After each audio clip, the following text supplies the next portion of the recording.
Welcome back. Welcome back, Professor Layton. Please come in. Everyone is waiting. Thank you, Matthew. Is something troubling you, my good man? You seem ill at ease. Oh, no, I'm fine, sir. Please, take your way to the parlor. All right, if you're certain that nothing is the matter, we'll head upstairs. Matthew, why does everyone upstairs have a gun? I can see why you're ill at ease. Ah, Mr. Layton, thank you for arriving so promptly. Come, have a seat. Why have you called us here, Professor Inspector Chelmey? Like you, I'm not the kind of man who beats around the bush, so I'll just come out with it. I'm on to you, Layton. It's clear as day. You are responsible for Simon's death. Are you suggesting I murdered Simon? Nonsense. Nice, Layton. I have to admire the way you keep cool under pressure. But of course, I would expect nothing less from a cold-blooded killer. Cold-blooded killer such as yourself. I'm getting ahead of myself, so I'm so excited. I don't suppose you've seen this before, eh? This vase was on display in the room in which Simon was found dead. All the forensic evidence I've gathered suggests that the killer struck Simon with this vase. Our killer was no professional. You see, he left his fingerprints all over the murder weapon. Fingerprints that match your own, Mr. Layton. Oh, that's the vase from the market, isn't it? You rotten murderer. If this vase is evidence, why did you just break it like it was nothing? So go on and give me an alibi, Layton. Where were you when Simon was killed, eh? Come on, out with it. I was with Luke, investigating matters down in the village. Humph, is that the best you can muster? It's clear that the little brat is an accomplice in your crime. To your crime. Admit it, Layton. You two wanted to keep the golden apple so badly that you conspired to murder Simon. You can't fool me, Layton, so cough it up and start talking. While I'm at it, I'll take the key to the tower you picked up too. It seems that you are intent on pinning this crime on me, Inspector. But if you are a true enforcer of the law, you'll acknowledge that I'm not the only reasonable suspect. Any member of this household could have committed the crime. In fact, you can't even rule out the possibility that everyone here had a hand in the murder. Furthermore, are we even sure that a murder took place here? What kind of nonsense are you spouting now? You really think anyone here is fooled by your crackpot theories? Inspector Chelmey, I'm beginning to think the only person here with something to hide is you. That's absurd. This has nothing in the slightest to do with me. No, Inspector, it has quite a bit to do with you. Meaning? Isn't it obvious? If there is any criminal element involved in this case, then it is you, sir. What? That's absurd. Hey, calm down! What utter rubbish! You'll need more than some death charge to save your hide.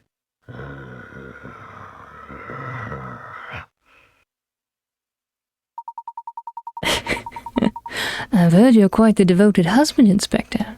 I bet you take very good care of your wife, Amy. Luke and I found this article in the paper. Luke, what was Inspector Chelmey's favorite food again? What's Chelmey's favorite food? Oh, I gotta tap my answer. A sandwich on buttered bread. Oh man, this is a mistake. Read this one. I like snacks. Hot, juicy roast beef. Or 3, swesh. Stupid dyslexia. Fresh, sweet potato fritters. It was that one. This article specifically states you love sweet potato fritters. And yet you raged at poor Matthew when he brought you sweets with tea. Why? And your point is, it just so happens that I have a fondness for Amy's sweet potato fritters. Is that so? Thank you, Inspector. This little conversation has made things quite clear. Please take a look at this. I believe you just called them Amy's sweet potato fritters, yes? I'd like everyone to look at this article. As you can all see, the article clearly states that Inspector Chelmey's wife is Emily, not Amy.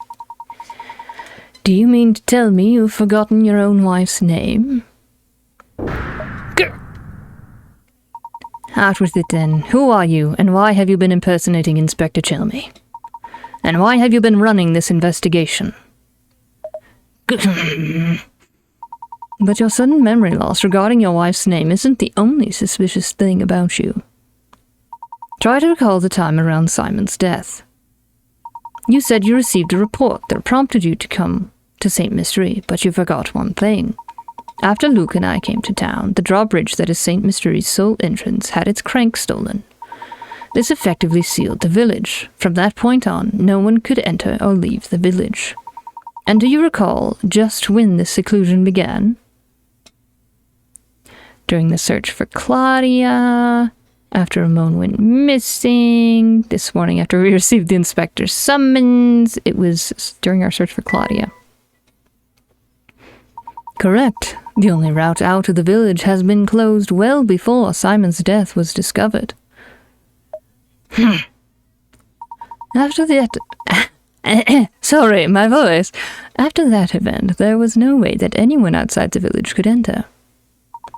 By the same token, there was no way to take things out of the village, particularly something as large as a corpse. So tell me, Inspector Chelmey, when did you actually first set foot in the St. Mystery? And furthermore, what did you do with Simon's remains? While we're on the subject, I have one more nagging question that I haven't been able to figure out. How is it that you knew about the key to the tower we discovered? When we happened upon that key, there wasn't a soul in the area, save for Luke and myself. Furthermore, I have spoken of what we found there to no one. There's no conceivable way you could have known about this key. Unless, of course, you were spying on us from the shadows when we picked it up. Now, let me see if I've got this all right. You posed as the inspector and used Simon's death as an excuse to enter Reinhold Manor. Since then, you've been waiting for the ideal time to strike and steal the golden apple from us. How am I doing so far?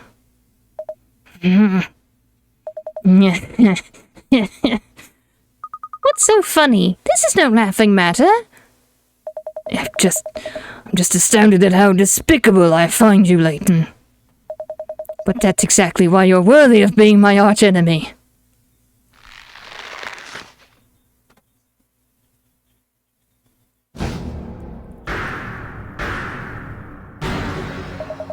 I've always despised you, Layton. I thought I'd be able to crush you once and for all here in St. Mystery. But that will have to wait since you saw through my disguise. You haven't caught on yet, but St. Mystery hides a secret of epic proportions. When I imagine a dimwit like you trying to unravel the mystery, I just have to smile. My business here for the day has come to an end, so I'll be off now. But listen closely, Layton, never forget how close you came to being bested. One day I, the great Don Paolo, will rain my vengeance down upon you. And on that fateful day you will beg for an umbrella and a raincoat, perhaps even some galoshes. Gosh!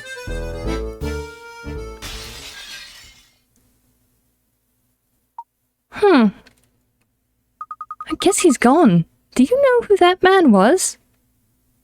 Don Paolo is his name. I've heard stories of him. His grasp of the hard sciences was rumored to be unrivaled. The problem, as you might guess, was his personality. Though he was a genius, the man was evil. The science board banished him from working officially in his field ever again. Sneaking into St. Mystery to steal the Reinhold fortune sounds like the kind of scheme he would hatch. He seems to hold quite a grudge against you, Professor. What did you do to cross him? I haven't the slightest idea, Luke. Well, that aside, what was all that talk of a secret hidden in the village? What was he talking about? I'm mystified by it myself. For the time being, though, let's focus on finding the golden apple, shall we? I say we follow our newest lead and head for that tower. Let's check that dead end from before, Luke. Sorry about your window, Dahlia. Chapter 8, The Shadowy Intruder. Someone's been obstructing the investigation. Find the troublemaker and continue to work on the case. Chapter solved. Oh, we got one solved. Oh, it's starting to wrap up. Rumbling Tower, Raymond, Key, Abductions, Lady Dahlia, Tiny Cogs, Crank, Noise, Golden Apple. Head for the tower. Oh. Yeah, that wasn't there before. I clicked that before. So they're swapping them around. Park Road. Alright, journal. Keep up with this. Okay, apparently it just all happens very fast. We found a key. Who would have imagined that the tiny shack held the entrance to an underground tunnel and a quaint storage room? More unexpected still was our discovery of a small key shaped like the tower itself. Could this odd little key truly unlock a path through the tower? Leaving the park, Luke keeps pushing for us to proceed straight to the dead end by the tower, but before we do, I have a suspicion of my own that I feel the need to confirm. Before we go anywhere else, I think it's best we stop by the inn. I think we might be able to identify the person that has been watching us all this time. Inspector's call. In order to confirm my hunch, I asked Beatrice to loan me the last few days' worth of newspapers, but it seems that someone has made off with the whole stack. Those papers would have been the decisive proof needed to confirm my suspicions, but I'll have to go on without them. I'd like to continue searching for the papers, but the inspector has summoned us, so I'll have to give up on that for now. Inspector's warning. En route to the mansion, we ran into that not the inspector's warning, what did I say? The girl's warning. En route to the mansion, we ran into that shawled girl again. I went to ask her many things, but she vanished moments after she appeared. She stayed just long enough to warn us to stay away from the tower. Arriving at the manor, I noticed something peculiar about Matthew's expression today. Why has the inspector called us here? Enter Don Paolo. Behind the vinyl mask, the man who had posed as the inspector all this time was none other than the brilliant scientist Don Paolo. It seems he, too, was after the Reinhold fortune. He alluded to some larger mystery at work here in the village, and I'm fairly certain I know which one he means.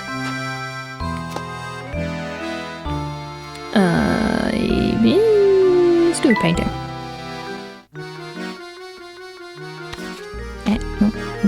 No. You don't go there. You go there. This is Layton. What's her name? Violet. We're missing one piece. How's everybody's room going? Look at this place. It's almost perfect. Almost. What workmanship. I wonder if it's tea time yet. This could be handy. One should always watch the time. Okay, his happiness doesn't much change. Yep, that's a world map. That's a map of the world. It sure is big. What brushed artwork? Or what brushwork? A room isn't complete without a little art. What a find. It makes one reflect upon this planet's long history.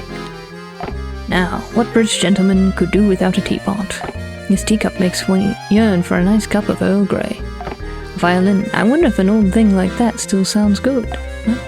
Well, perfect. I'm learning the violin back at home. All right. He does not have a table. This man needs a table.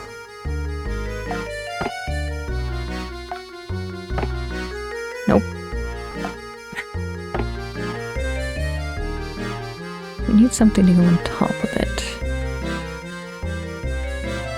Okay, I think we're as good as we're gonna be. Layton, take the teapot off the floor. Put the fossil on the floor, my dude. I was on the dresser. I was like, which... Okay. They're working on it. They're still working on it. Alright. Dahlia. I'm simply shocked. Shocked at this turn of events. Who could have guessed that we had an imposter in our midst? He had me completely fooled. But you saw right through him, Professor. I must say, I'm quite impressed by your cunning. With your cunning. I ask you now to put that brilliant mind of yours to work again and set out in search of the golden apple. It will be my pleasure, madam. By the way, are you feeling alright? You look a bit pale. I woke this morning with memories of a peculiar dream I must have had last night. In it, my husband and I had just had a brand new baby girl, and oh, how everyone fawned over her. The next moment, suddenly I was in a park, walking hand in hand with my young daughter. With your daughter, you say?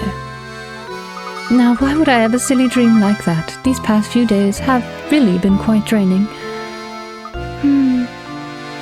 Professor Layton, I don't feel particularly well at the moment. I think I will go lie down for a bit. What's wrong with Lady Dahlia? She says she had a dream of walking in the park. With her young daughter. There's something quite curious about that dream. Gordon, how's it going? How's the lady hunt? Oh dear, I'm stumped again. And I just know I'll never find a bride of my own if I don't solve this puzzle. I'll spend my golden years alone, with only the smell of cats and ribbon candy to keep me company. Ribbon candy? Man, Gordon, you deserve better. Get some chocolate, man. Go to prosciutto. That's who has it. I beseech you, Professor, help me solve this puzzle. Ribbon candy's pretty, don't get me wrong. It's beautiful. I don't want to eat it, though. Like, my teeth, you know? Number 103, wood cutouts. You have a single sheet of balsa wood as shown in the diagram below. Your job is to cut the wood along the dotted line so that you end up with 4 identical pieces. The pieces may face different directions, but they must not be mirrored versions of each other. Go on and get chopping. 4 identical pieces, but they must not mirror each other. What do you mean? 1, 2, 3, 4. This is not the answer, but I would like the prompt of what passed Luke, this. here's my answer. Luke, I am terribly wrong. Frankly, I'm ashamed. Give it another try. This puzzle could be a piece of cake if you could use mirrored versions of the shape, but you'll just have to try and solve it as is. Yes. Yes. I know that. I wasn't using mirrored versions, it's rotated. This puzzle would be a lot easier if you were allowed to use mirror versions of the shape as well. Since you can't, though, here's a hint to get you started on the right track. Don't start off by dividing the wood into 2 pieces straight through the middle.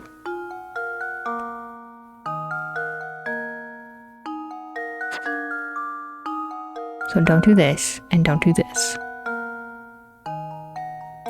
Yeah. Uh-huh. Got that. You gotta give me some more. Have you ever seen a standard office staple?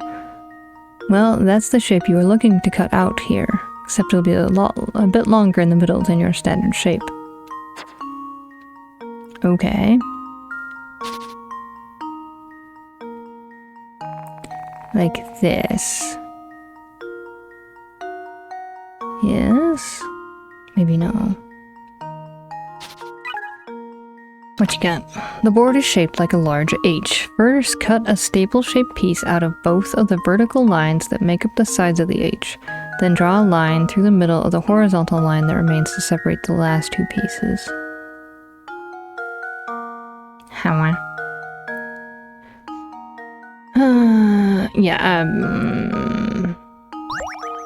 Really big staples. Really, really big staples. Okay. Even though that's mirroring it, isn't it?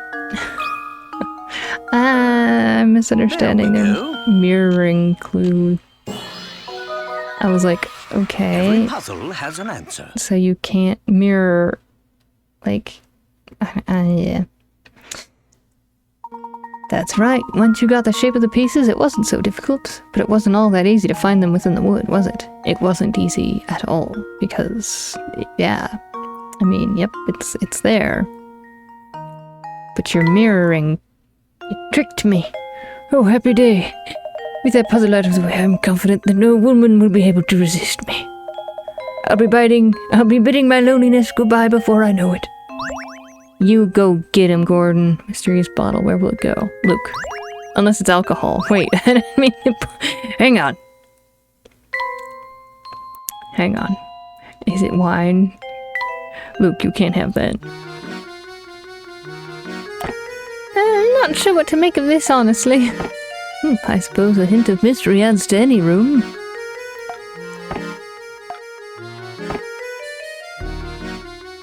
Okay, so not the tree. I guess it's kind of calming.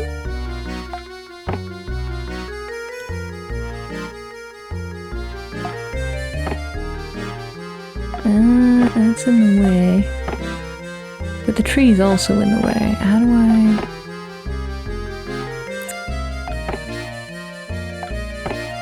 Just want a bottle by the tree. Quite nice, not bad. What if we just... You know? I think it's supposed to be for Layton, but I have no idea. It's like on top of the tree. Why would you put it next to the tree? Yeah?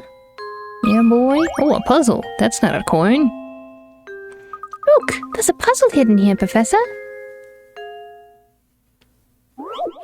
Number 110, the Vanishing Cube. On the table below are 4 cubes made up of matches. Can you change 4 cubes to 3 by moving a single match?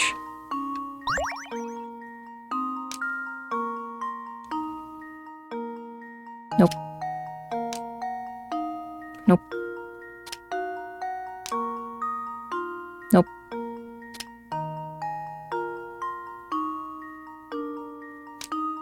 Nope. Nope.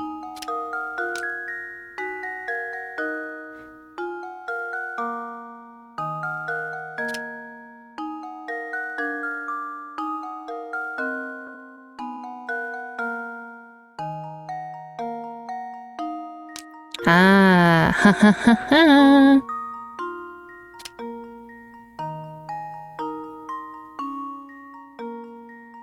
How do we get rid of it? Get out of here. Get out of here. I think I've got it. No, but it's correct. I'm We're- so embarrassed. No, the arrangement of the matches fools your eyes into thinking you're looking at 4 cubes. How can you fool your eyes into seeing 3 cubes instead? I did that. I just put the match in the wrong place, apparently.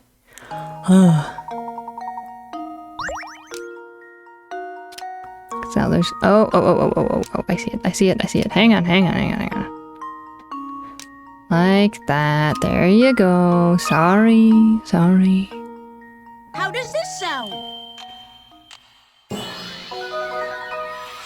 I did it! Yes! Moving, not removing a single match. Brilliant. Moving a single matchstick completely changes your perspective on the shape. Was it difficult thinking about things in 3D?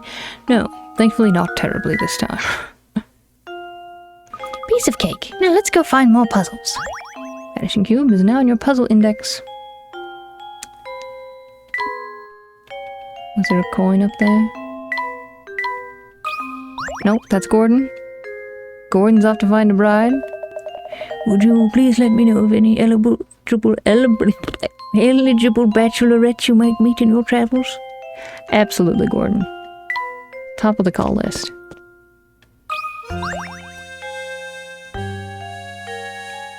I'd like to be left alone for a little while, Professor. I need some time to collect my thoughts. Begone! Begone!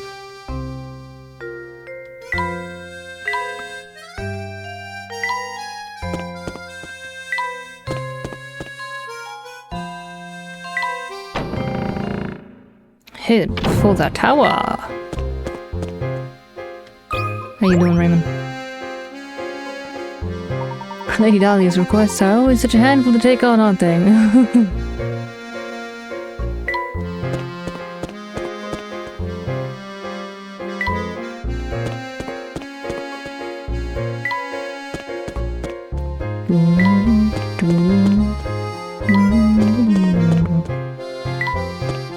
I went the wrong way again.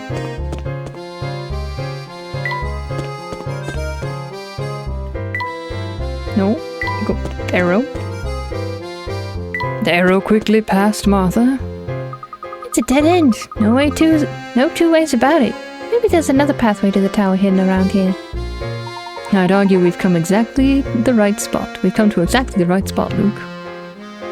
What do you mean by that? Look right here, Luke. There's a small indentation in the wall where one could place a small object. Oh, so this must be... Yes, this curious indentation is no doubt the spot indicated in Baron Reinhold's note to Archibald. I'm willing to wager that if we put this in there and give it a turn...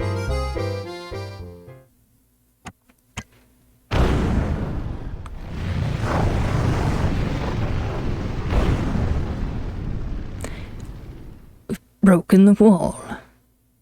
We might be fined for property damage. Wow!